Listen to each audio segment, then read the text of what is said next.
A Bíblia falada e comentada. Entrando Jesus num barco, atravessou o mar e foi para a sua própria cidade. Alguns homens trouxeram-lhe um paralítico, deitado numa cama. Vendo a fé que eles tinham, Jesus disse ao paralítico: tenha bom ânimo, filho, os seus pecados estão perdoados. Diante disso, alguns mestres da lei disseram a si mesmos: este homem está blasfemando. Conhecendo Jesus seus pensamentos, disse-lhes: por que vocês pensam maldosamente em seus corações? Que é mais fácil dizer: os seus pecados estão perdoados, ou, levante-se e ande.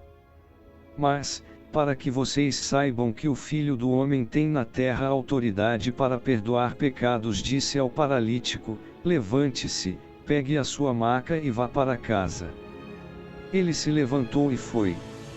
Vendo isso, a multidão ficou cheia de temor e glorificou a Deus, que dera tal autoridade aos homens.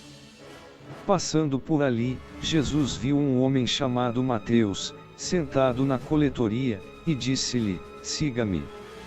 Mateus levantou-se e o seguiu. Estando Jesus em casa, foram comer com ele e seus discípulos muitos publicanos e pecadores. Vendo isso, os fariseus perguntaram aos discípulos dele: por que o mestre de vocês come com publicanos e pecadores? Ouvindo isso, Jesus disse: não são os que têm saúde que precisam de médico, mas sim os doentes. Vão aprender o que significa isto: desejo misericórdia, não sacrifícios. Pois eu não vim chamar justos, mas pecadores. Então os discípulos de João vieram perguntar-lhe: por que nós e os fariseus jejuamos, mas os teus discípulos não? Jesus respondeu: como podem os convidados do noivo ficar de luto enquanto o noivo está com eles? Virão dias quando o noivo lhes será tirado, então jejuarão. Ninguém põe remendo de pano novo em roupa velha, pois o remendo forçará a roupa, tornando pior o rasgo. Nem se põe vinho novo em vasilhas de couro velhas, se o fizer, as vasilhas se rebentarão, o vinho se derramará e as vasilhas se estragarão. Pelo contrário, põe-se vinho novo em vasilhas de couro novas, e ambos se conservam. Falava ele ainda quando um dos dirigentes da sinagoga chegou, ajoelhou-se diante dele e disse: minha filha acaba de morrer. Vem e impõe a tua mão sobre ela, e ela viverá. Jesus levantou-se e foi com ele, e também os seus discípulos. Nisso uma mulher que havia 12 anos vinha sofrendo de uma hemorragia, chegou por trás dele e tocou na borda do seu manto. Pois dizia a si mesma: se eu tão somente tocar em seu manto, ficarei curada. Voltando-se, Jesus a viu e disse: ânimo, filha, a sua fé a curou. E desde aquele instante a mulher ficou curada. Quando ele chegou à casa do dirigente da sinagoga e viu os flautistas e a multidão agitada, disse: saiam. A menina não está morta, mas dorme. Todos começaram a rir dele. Depois que a multidão se afastou, ele entrou e tomou a menina pela mão, e ela se levantou. A notícia deste acontecimento espalhou-se por toda aquela região. Saindo Jesus dali, 2 cegos o seguiram, clamando: Filho de Davi, tem misericórdia de nós.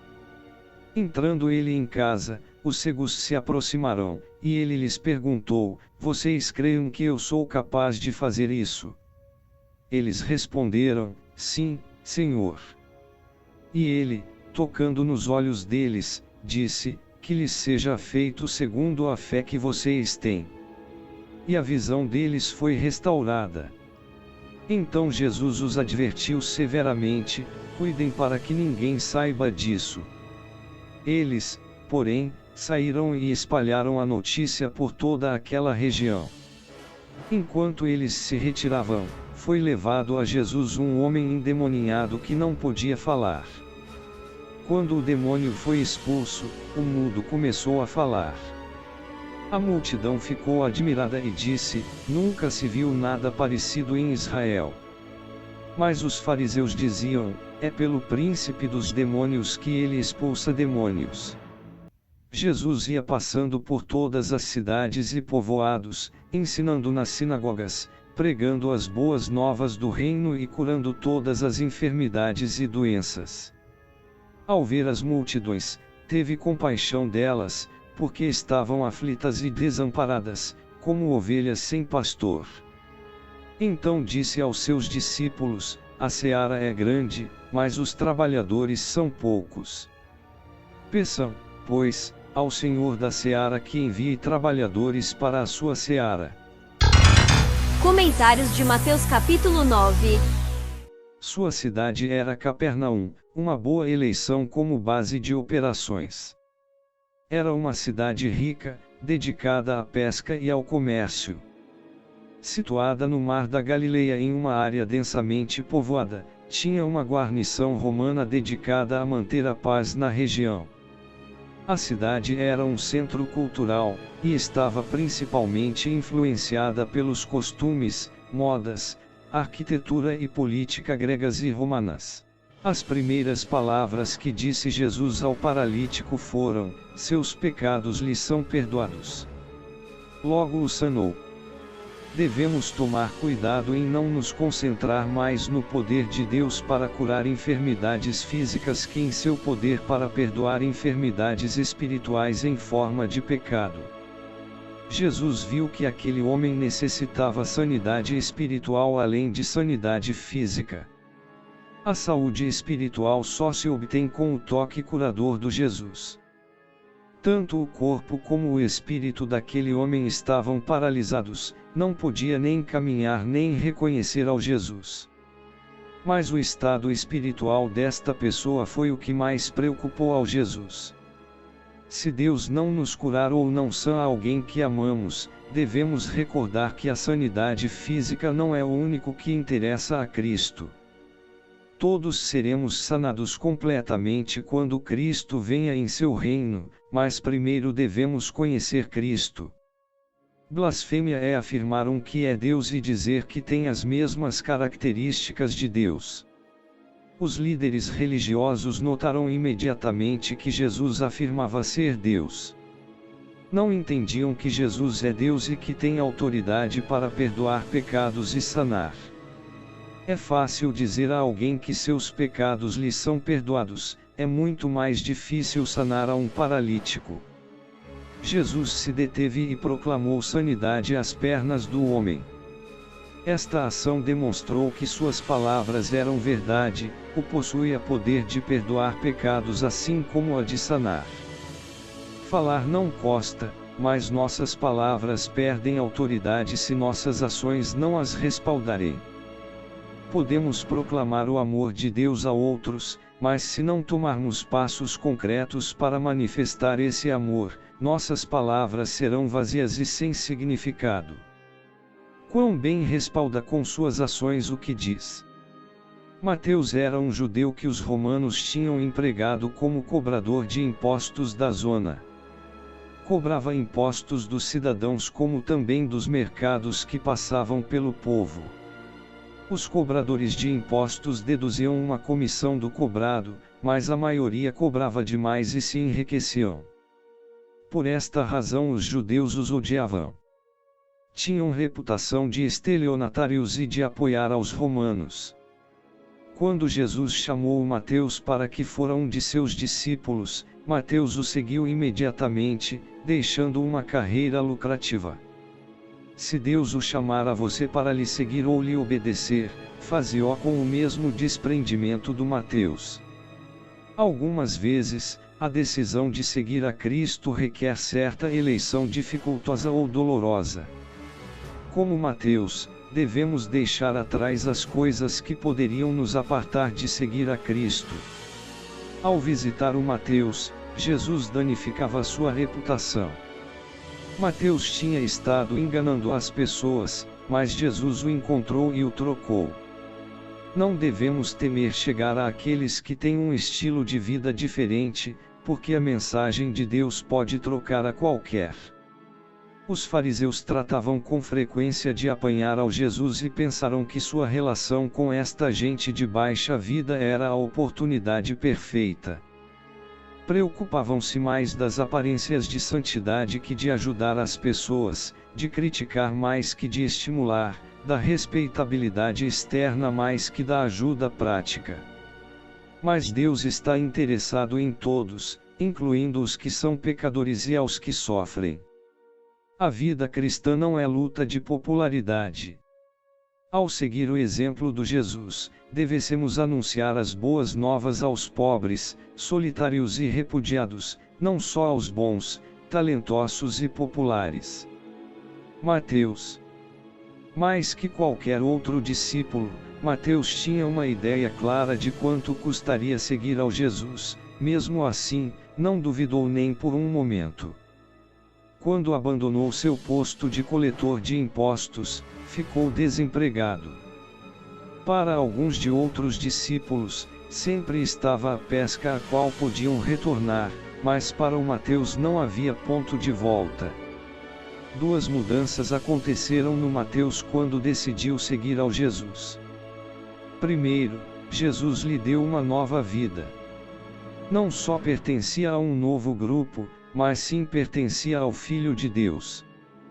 Não só aceitava um estilo de vida diferente, agora ele mesmo era aceito. Para um coletor de impostos desprezado, esta mudança terá sido maravilhoso. Segundo, Jesus deu ao Mateus um novo propósito para suas habilidades.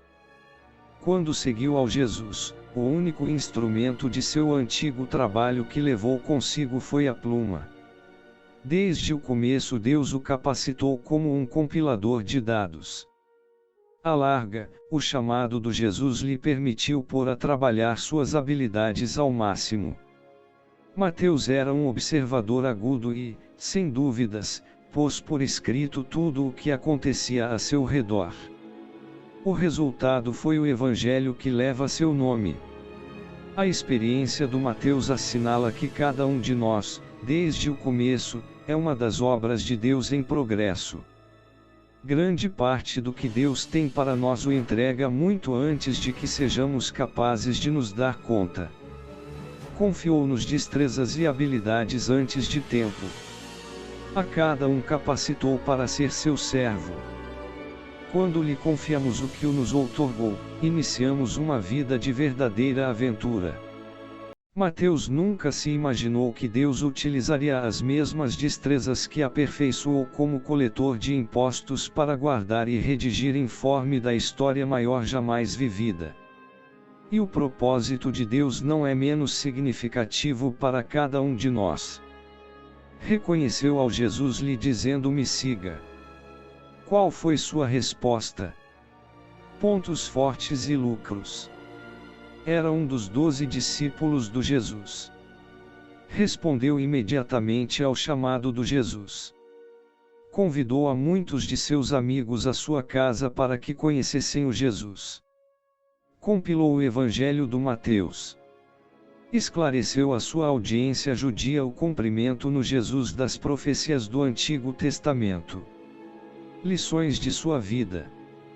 Jesus aceitava constantemente pessoas de todo nível social. Deus deu ao Mateus uma nova vida, destrezas para redigir informe e atender os detalhes com um novo propósito. Quando Jesus o aceitou, Mateus tratou de levar a outros a Cristo. Dados gerais. Onde? Capernaum. Ocupações: coletor de impostos, discípulo do Jesus. Familiar: pai, Alfeu. Contemporâneos: Jesus, Pilato, Herodes, outros discípulos. Versículo-chave. E ao passar, viu o Levi filho do Alfeu, sentado ao banco dos tributos públicos, e lhe disse: "Me siga". E levantando-se, seguiu-lhe. Marcos capítulo 2 versos 14. A história do Mateus se narra nos Evangelhos. Também se menciona em Atos 1 verso 13. O que se auto-justifica não pode salvar-se, porque o primeiro passo para seguir ao Jesus é reconhecer nossa necessidade e aceitar que não temos todas as respostas.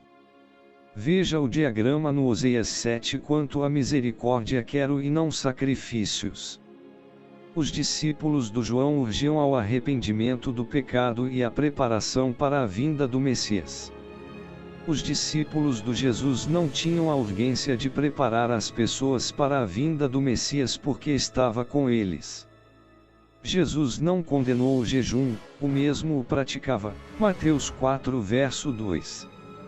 Enfatizou que devia fazer-se por razões justas. A mensagem do João o Batista era duro e estava centralizado na lei. Quando a gente se fixa na lei de Deus e se compara com ela, dá-se conta de quanto lhe falta e de quão necessário é que se arrependa.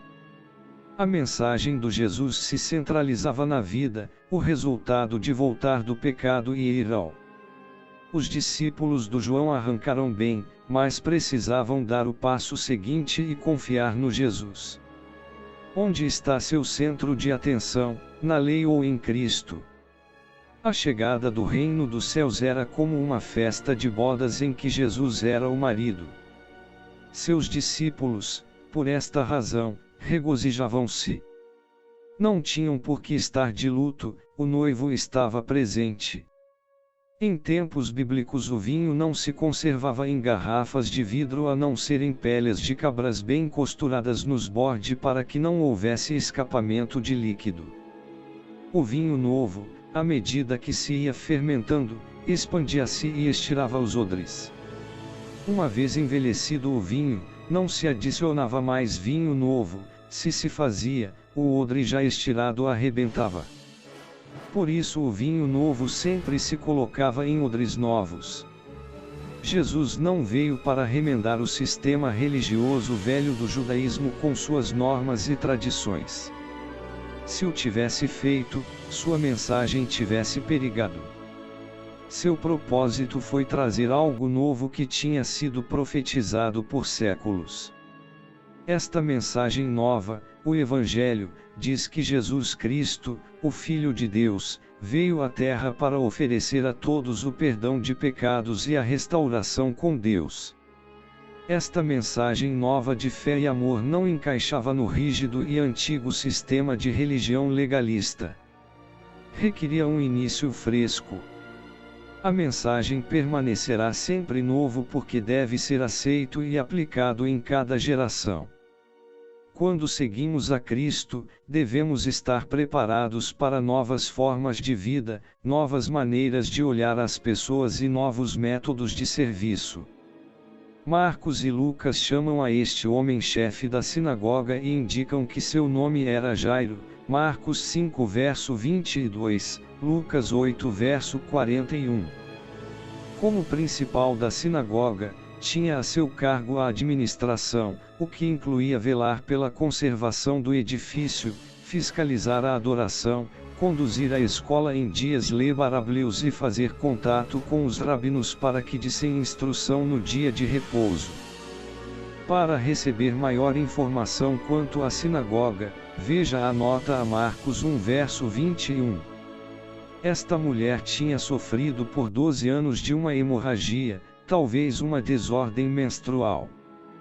Quando estamos atravessando tempos de desespero, não devemos nos preocupar da forma em que amealhamos a Deus. Como esta mulher, podemos simplesmente estender a mão com fé. O nos responderá. Deus trocou uma situação que tinha sido problema por anos. Como o leproso e o homem possuído pelo demônio, esta mulher doente era considerada imunda. Por 12 anos, tinha sido uma das intocáveis e não tinha podido levar uma vida normal. Mas Jesus operou a mudança e a restaurou. Algumas vezes somos tentados a nos render quanto a pessoas ou circunstâncias que não trocaram em anos. Deus pode trocar o que parece incabível, dando vida nova e esperança. O rabino da sinagoga local não foi em busca do Jesus a não ser quando sua filha já tinha morrido. Já era muito tarde para fazer algo. Mas Jesus simplesmente se aproximou dela e a ressuscitou. Em nossas vidas, Cristo pode trocá-lo tudo quando em aparências já é muito tarde. Pode reconciliar matrimônios separados, liberar de vícios, perdoar e trocar vistas de desprezam. Se em sua situação parece que não há esperança, recorde que Cristo pode fazer o impossível. Filho do Davi era uma expressão comum por meio da qual se identificava ao Jesus como o Messias, porque se sabia que o Messias seria descendente do rei Davi, Isaías 9 verso 7. Esta é a primeira vez que este título se usa no Mateus. Isaías 29 verso 18, Isaías 35 verso 5, Isaías 42 verso 7 profetiza que Jesus poderia dar vista aos cegos. Jesus não respondeu com prontidão à súplica dos cegos. Esperou a ver se tinham fé. Não tudo o que diz necessitar ajuda acredita que Deus pode ajudá-lo. Jesus possivelmente esperou e questionou aqueles homens para enfatizar e estimular sua fé. Se você tiver a impressão de que Deus é muito lento em responder suas orações, possivelmente esteja sendo provado como aqueles cegos. Você creia que Deus o pode te ajudar? Quer seriamente sua ajuda? Aqueles cegos eram perseverantes. Foram diretamente à casa onde Jesus estava. Sabiam que o poderia saná-los e não permitiram que nada os detivera. Isso é fé. Se acreditar que Jesus é a resposta à sua necessidade, não permita que nada nem ninguém se interponha entre o e você. Jesus pediu às pessoas que não publicasse suas obras de sanidade porque seu propósito não era que o conhecessem só como o que faz milagres. Curava porque tinha compaixão da gente, mas também queria oferecer sanidade espiritual a um mundo pecador e doente. Enquanto Jesus esteve na terra, as forças demoníacas pareciam estar muito ativas. Apesar de que não estamos seguros do porquê nem como tem lugar a posse demoníaca, origina problemas físicos e mentais. Neste caso motivou um problema físico, a pessoa não podia falar. No capítulo 9, os fariseus acusaram ao Jesus de 4 diferentes pecados: blasfêmia, amigar-se com os marginados, impiedade e servir ao demônio. Mateus mostra como Jesus recebeu calúnias daqueles que devessem recebê-lo com regozijo. Por que fizeram isto os fariseus? 1. Jesus não tomava em conta sua autoridade religiosa. 2. Seu domínio da gente se debilitava. 3. Suas crenças pessoais foram questionadas. 4. Seus motivos hipócritas foram denunciados. Enquanto os fariseus questionavam, discutiam e criticavam ao Jesus, ante seus próprios olhos a gente recebia sanidade e transformação de vida. O ceticismo dos fariseus não estava apoiado em falta de evidências a não ser no zelo pela popularidade do Jesus. As boas novas sobre o reino era que o prometido e tão esperado Messias tinha chegado. Seu poder para sanar era sinal de que seus ensinos eram verdadeiros. Jesus necessitava operários que soubessem enfrentar os problemas da gente. Podemos tranquilizar a outros e lhes mostrar como viver porque Deus e seus operários nos ajudaram em nossos problemas. 2 Coríntios 1 versos 3 a 7. Também Ezequiel tinha comparado ao Israel a ovelhas sem pastor, Ezequiel 34 versos 5 e 6. Jesus deveu ser o pastor, o único que podia mostrar às pessoas como evitar os enganos da vida, veja-se João 10 verso 14. Jesus, ao ver as multidões que o seguiam, se referiu a elas como um campo preparado para a ceifa. Muita gente está lista para dar sua vida a Cristo se alguém lhe mostrar o caminho. Jesus nos manda que oremos pela necessidade que existe de mais operários.